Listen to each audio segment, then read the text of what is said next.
بسم الله الرحمن الرحيم الحمد لله رب العالمين maanta waxaan ku hadlay barnaamijka shaqo la'aanta iyo shaqo abuurka oo noqonaya xalkiisu qaabkii shaqo loo heli karayaa ama qaabkii shaqo loo abuuri karayaa barnaamij aan badan kaga hadlay baraha bulshada website-da fiidiyoada meelo badan ku soo bandhigay barnaamijkan waa barnaamij ugu talagalay in dhalinyarada aan tuso jihada ama qaababka ay shaqo u heli karayaan sidoo kale qaababka ay shaqo u abuuri karayaan maanta marka laga hadlayo adduunyada shaqo la'aanta 9% iyo 2% iyo 3% marse laakiin marka laga hadlayo Somaliland shaqo la'aanta waxay gaadhay 75% wax ka badan taasna waxa weeye in la ogaado waxa sababa shaqo la'aanta waa caqabad haysta dhalinyaradeenna intii wax baranaysa iyo intii wax baratay iyo intii wax baran doontaba waa mid loo baahan la fahmo maxaa sababa shaqo la'aanta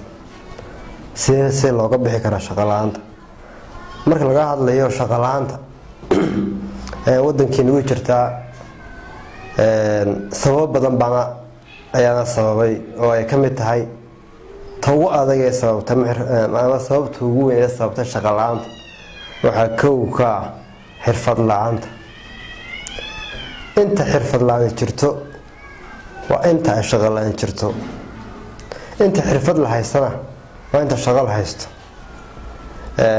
marka laga hadlayo shaqo la'aanta waxa sabab u ah xirfad la'aanta sidoo kale waxa marka laga hadlayo sababa qofka shaqo la'aan ka dhigi kara ama shaqo la'aan uu dareemi karayo waxa kamid ah aqoon la'aanta qof haddaan aqoon lahayn ama aanu waxba baran ama aanu soo dadaal ama aanu meelo badan wax ka soo eegin oo aanu soo dadaalin oo waxbarasho nooc walba ay tahay aanu soo marin waxa iyadoo waa sabab sidoo kale waxa kamid ah waxa sababa shaqo la'aanta qof aan diyaar u ahayn wadaan diyaar u ahayn inuu shaqaysto waxay keenaysaa in shaqo la'aan ku dhacdo marka laga hadlayo shaqo la'aanta waa caqabadaha ugu badan ee ay dhalinyaradeena dawladeena bulshadeena waana caqabad aan ugu cusbayn oo dawlad kasta dawladda kale ka dhaxashay marka shaqo la'aantu way jirtaa laakiin shaqays la'aan baa ku xigta dhalinyaradeenna jaamacadaha ka soo baxay dhalinyaradeenna wax baratay dhalinyaradeenna doonaysa inay horumar yani dee nolosha imika bilaabaan oo ay shaqo bilaabaan dhibaatada ay sababaan shaqays la'aan marka laga hadlayo shaqo la'aanta waan soo sheegnay laba qaybood baa sabab ah waa doorka dawladda oo dawladdu waxa weeyaan iyada sabab noqon karta shaqo la'aanta jirta sidoo kale doorka cidda shaqada doonka ah ama dhalinyarada ama cidda shaqo doonka ah ayaa sabab noqon karta qof haddaan waxba baran oo aan aqoon baran oo aan xirfad baran dadka muxuu dawladdu la hortagin dawladda waxa laga doonayaa inay sameyso goobihii shaqada laga baranayay goobihii xirfad laga baranayay goobihii dadka laga hagay goobihii dadka shaqo abuurka lagu sameeyay waxaasoo dhan waa dawlad marka labada doorna waa qofkaas sababa inuu shaqada waayo doorna dawladda sabab noqonays marka dawladdu ay qorshe yeelato shaqo abuur qofka dhalinyarada shaqo doonka ah oo yeesha qorshe oo shaqo ku raadin karayo markuu intaan shaqada raadin waxa looga baahan yahay wax barto oo aqoontiisa dhiso noloshiisa dhiso xirfad gaar ah uu yeesho markaan ku hadlay barnaamijka qaabka shaqo loo helaa haddii soo koobo qof hadduu shaqo la'aan haysto weeyaan xirfad la'aan baa haysa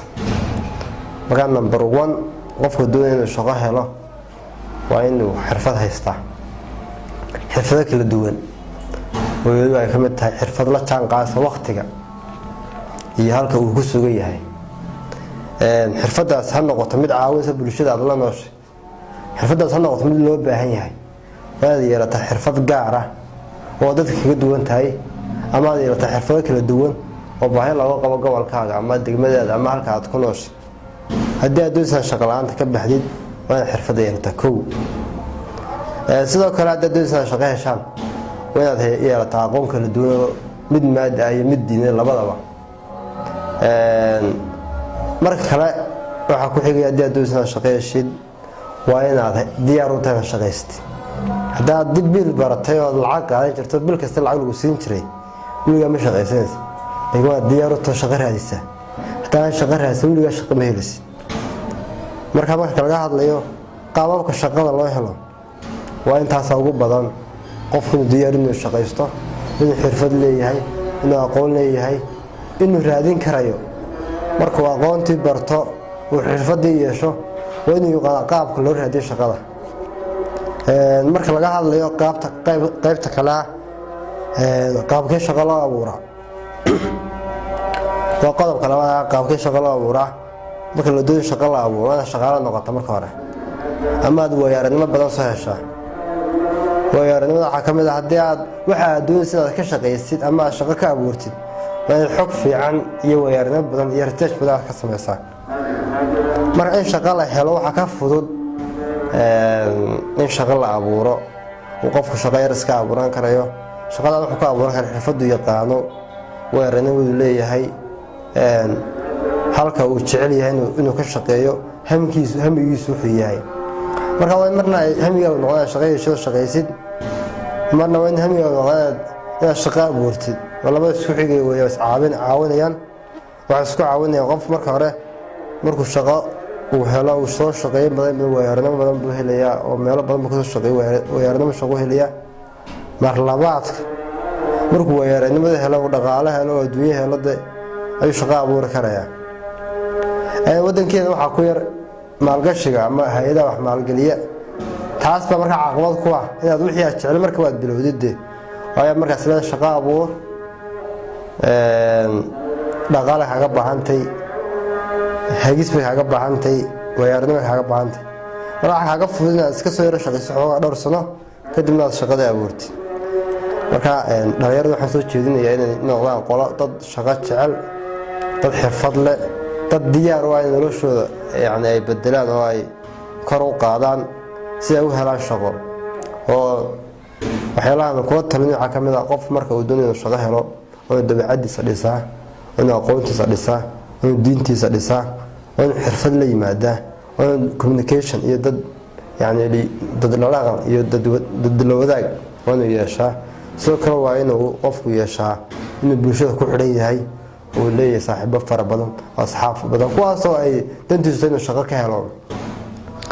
sidoo kale waa inuu aqoon fiican leeyahay inuu aqoon dugsi hoose dhigto dugsi sare dhigto ilaa jaamacad aqoontiisa uu sii wado qof ilaa PhD intuu ka gaarayo sidoo kale waa inuu qofku leeyahay xirfado ku shaqo tago haddii aan xirfad lahayn maanta waxba uguma falayo marka waa in xirfad yeelataa oo shaqo si aad u heshid markaad xirfad yeelatid bulshada dhex geshid aqoon yeelatid xirfad yeelatid dhaqankaagu dhaqan fiican oo dabeecaddu dabeecad fiican noqoto markaasaad shaqo abuur samayn kartaa dee waayo waxaad nin bulshada dhex galay oo dadkii dhex galay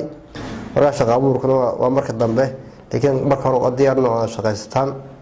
inaad shaqo heshaan inaad aqoon barataan dadkiina marka dambe aad caawisaan wixii aad barataan maanta halkaas waxaan ku joojinaynaa barnaamijkeena aan soo wadnay ee ahaa qaabkii shaqo loo helaa ama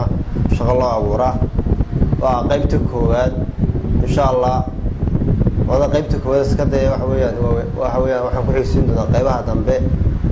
aniga magacaygu yahay Farxaan Maxamed Xasan oo ku magac dheer Master Rakad halkaas aan ku joojinaa insha Allah wixii dambana halkaas ka sii wadayna